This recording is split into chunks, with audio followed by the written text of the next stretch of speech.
नमस्ते। आप सभी से अनुरोध है कि कृपया हमारे चैनल को सब्सक्राइब करें, वीडियो को लाइक करें और नीचे लिंक दिए हुए हैं जिसमें जाकर आप पत्रम पुष्पम सहयोग भी कर सकते हैं, मर्चेंडाइज को आप परचेज़ भी कर सकते हैं। वहाँ पर समर सिलेक्शन आ गया है। आप लोगों को ये भी मुझे सूचना देनी है कि यहाँ मेलबर्न में 1 जून को एक मीट एंड ग्रीट कार्यक्रम हो रहा है जयपुर डायलॉग्स की ओर से। उसकी जो विस्तृत सूचना है वो आप व्हाट्सएप ग्रुप में जाकर पता कर सकते हैं, देख सकते हैं। जैसा कि हम चर्चा कर रहे थे कि 0.5 फ्रंट पर इस समय बड़ी ज़ोरदार चोट हो रही है और वह चोट जो है वो सरकार तो कर ही रही है, साथ में सुप्रीम कोर्ट भी आजकल जो है वो कुछ 0.5 फ्रंट से नाराज़ खफा दिखता है। आपको हम पहले ही बता चुके हैं कि बांग्लादेशी और रोहिंग्या के मामले पर सुप्रीम कोर्ट ने बड़े ही सख्त निर्देश दिए हैं, एंटरटेन नहीं किया है प्रदूषण वाले गैंग को। प्रदूषण जानते हैं ना आप, वही प्रशांत भूषण उर्फ प्रदूषण, तो वो प्रशांत दूषण वाले गैंग को एंटरटेन नहीं किया। और दूसरी तरफ आज वक्फ के मामले में हियरिंग थी। जी हाँ, आज वक्फ के मामले में हियरिंग थी जो लगभग आप समझिए कि लंच से लगभग 1 घंटे पहले आरंभ हुई थी और अंत तक चलती रही। करीब 3 घंटे तक ये हियरिंग हुई और आरंभ में जब कपिल सिब्बल ने ओपन किया आर्ग्यूमेंट, तब आरंभ में ही सबसे पहले कोर्ट ने अपना एक तरह से माइंड ही दे दिया और कोर्ट ने कह दिया कि देखो भाई, ऐसा है कि किसी भी लेजिस्लेशन में there is a presumption to its constitutionality, यानी कि ये पहले से प्रिज्यूम करके चला जाता है कि भाई यदि कोई लेजिस्लेशन है तो वह कॉन्स्टिट्यूशनल है। तो इसलिए अगर आप स्टे चाहते हैं तो आपको बहुत मजबूत या बहुत स्ट्रॉन्ग केस बनाना पड़ेगा या इसमें ऐसी कोई ग्लेयरिंग चीज़ बतानी पड़ेगी जिसकी वजह से हम इसके ऊपर कोई इंटरिम ऑर्डर या कोई स्टे दे सकें, क्योंकि there is a presumption to its constitutionality. इसको सुनकर निश्चित रूप से कपिल सिब्बल और बाकी जो लोग थे उनके साहब, राजीव धवन थे, अभिषेक मनु सिंघवी थे और छोटे और 2-4 उनके साथ में हम्मादी साहब और सीयू सिंह इत्यादि इत्यादि, ये सारे लोग वकील जो थे वहाँ पर वो खड़े हुए थे और आर्ग्यू कर रहे थे ज़ोर ज़ोर से। लेकिन आर्ग्यूमेंट में कपिल सिब्बल जी तो शुरू में ही फेल हो गए। शुरू में ही फेल इसलिए हो गए क्योंकि वो ये कह रहे थे कि साहब कि देखिए, इसमें इन्होंने ये कह दिया है कि जिसका रजिस्ट्रेशन नहीं होगा उसको वक्फ नहीं माना जाएगा। और देखिए, रजिस्ट्रेशन का प्रोविज़न तो बहुत बाद में आया है और पहले रजिस्ट्रेशन का प्रोविज़न नहीं था। तो पूछा उनसे कि रजिस्ट्रेशन का प्रोविज़न कब आया है, तो पहले बोला कि नहीं वो 1913 में नहीं था, 1923 में आया है। बाद में कहने लगा कि नहीं साहब वो 1954 में आया है। तो भाई था ना, रजिस्ट्रेशन का प्रावधान तो था ना, 1954 से लगातार इतने दिन तक रजिस्ट्रेशन का प्रावधान चल रहा है कि नहीं साहब पहले उसमें जो थे कोई कॉन्सिक्वेंसेस नहीं थे। अच्छा, तो मतलब अगर रजिस्ट्रेशन नहीं होता है और उसका कॉन्सिक्वेंस लेजिस्लेशन में दे दिया जाए तो वो जो है वो आपके किसी एंटाइटलमेंट को डिस्टर्ब कर देगा क्या।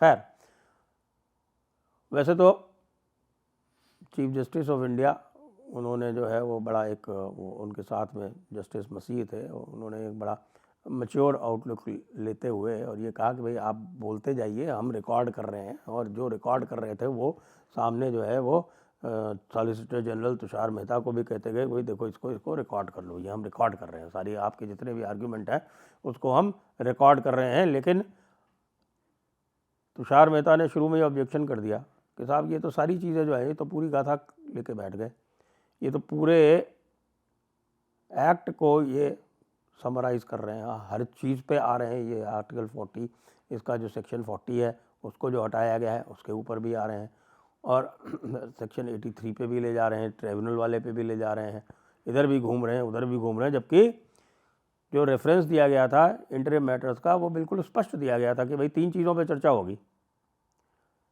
एक तो वक्फ बाई यूज़र का जो प्रोविज़न है उसके ऊपर चर्चा होगी, एक जो रजिस्ट्रेशन वाला मामला है उसके ऊपर चर्चा होगी, और तीसरा मामला केवल ये होगा कि साहब कि ये जो मुस्लिम नॉन मुस्लिम्स जो हैं वो वक्फ काउंसिल में ले जा रहे हैं उसके ऊपर चर्चा होगी। लेकिन साहब कपिल सिब्बल तो कपिल सिब्बल हैं, वह कपिल सिब्बल को तो कौन रोके। आप भी जानते हैं कपिल सिब्बल किस प्रकृति के व्यक्ति हैं। वो इस समय सुप्रीम कोर्ट बार एसोसिएशन के प्रेसिडेंट भी हैं। तो अब करेला जो है वो नीम चढ़ा हुआ है, तो करेला और नीम चढ़ा तो उनको फिर लोग जो है वो ज़्यादा टोकते वोकते नहीं है, जो कुछ भी उनको करना होता है वो लास्ट में जब जजमेंट देते हैं उसमें कर देते हैं। तो कपिल सिब्बल को भाई 2 घंटे मिले आर्ग्यूमेंट करने के, और 2 घंटों में उन्होंने पूरी कहानी सुना दी। जो ये 3 मैटर जिसके ऊपर कहा था कि साहब इसके ऊपर आप आर्ग्यू कीजिए, उसके ऊपर अपने को उन्होंने कन्फाइन नहीं किया, लेकिन तीनों में वो फंसे।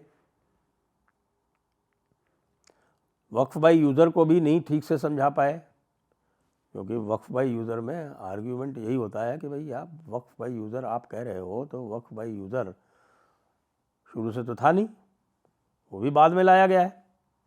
तो जो चीज़ बाद में लाई गई है वो बाद में हटाई क्यों नहीं जा सकती? जो चीज़ें आपको बाद में ला कर और उसमें अगर रजिस्ट्रेशन का प्रोविज़न डाल दिया गया है तो इसमें क्या गलत है? रजिस्ट्रेशन का प्रोविज़न भी तो आप कह रहे हो बाद में लाया गया है, तो यदि रजिस्ट्रेशन का प्रोविज़न बाद में लाया गया है और वक्फ बाय यूज़र पे उसको अप्लाई किया गया है, तो अब अगर उसको कॉन्सिक्वेंस उसमें दिया जा रहा है कि अगर रजिस्ट्रेशन नहीं होगा तो नहीं माना जाएगा, तो इसमें क्या आपत्ति हो सकती है? इसमें कौन सा कॉन्स्टिट्यूशनल राइट जो है, फंडामेंटल राइट, क्योंकि आप आए हो रिट पिटिशन में इसमें, तो इसमें कौन सा फंडामेंटल राइट जो है वो डिस्टर्ब हो गया? खैर अभी तो सवाल जवाब हो नहीं रहे हैं, क्योंकि अभी तो जो सरकार का जवाब है वो कल होगा, और सरकार का जवाब जो कल होगा वो हम आपको विस्तार से बताएंगे। ऊपर से फंस गए बुरी तरह से साहब वो कि वक्फ बोर्ड में जो रिप्रेजेंटेशन है, जो वक्फ बोर्ड में रिप्रेजेंटेशन है उसमें नॉन मुस्लिम की मेजॉरिटी हो गई, ये बोल दिया उन्होंने, मेजॉरिटी हो गई। जो गिनना चालू किया तो पता चला कि कुछ तो एक्स ऑफिशियो थे, और जो मुस्लिम्स, जो नॉन मुस्लिम्स रिकमेंड किए गए थे उनकी संख्या केवल 2 थी, मैक्सिमम आप हो सकते हैं तो 4 हो सकते हैं। 4 के अलावा सारे के सारे मुस्लिम हैं, तो पूछ रहे हैं कि भाई इसमें तकलीफ़ क्या है आपको? इसमें क्या तकलीफ़ है? मेजॉरिटी तो मुसलमानों की ही है ना इसमें। एग्जाम्पल उल्टे पुल्टे देने लगे कि देखिए साहब चढ़ावा जो है वो मंदिरों में आता है, मस्जिदों में नहीं आता है। तो चीफ जस्टिस ने स्वयं पूछ लिया कि भैया मैं वहाँ दरगाह गया था, एक चढ़ावा तो वहाँ भी आ रहा था। नहीं, वो दरगाह और मस्जिद अलग अलग होती हैं। अरे भैया हर दरगाह के बगल में मस्जिद होती है, पता है कि नहीं पता है तुमको?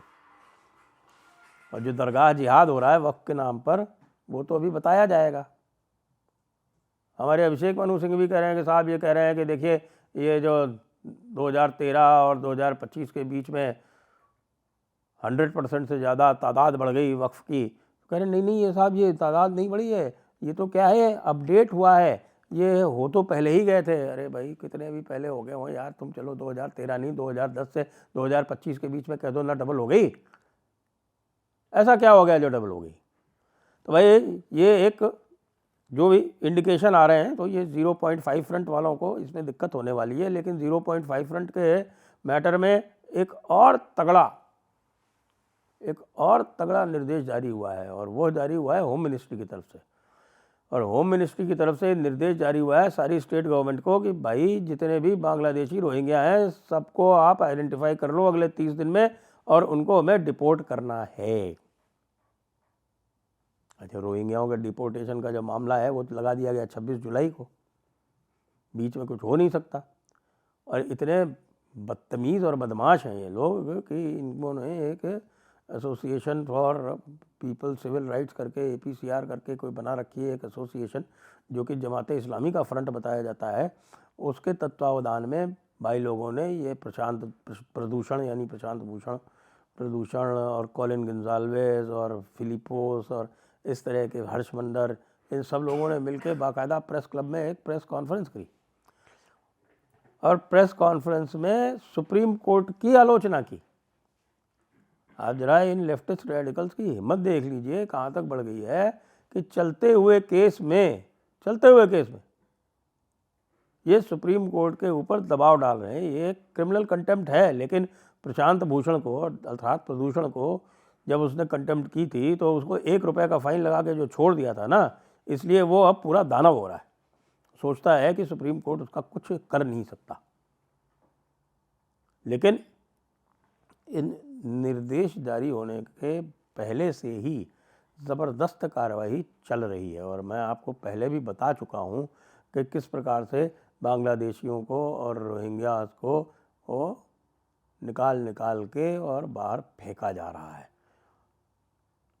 इसके लिए अब बांग्लादेश सेक्टर में, ईस्टर्न सेक्टर में भी कुछ हो रहा है, उसके बारे में भी बात करेंगे।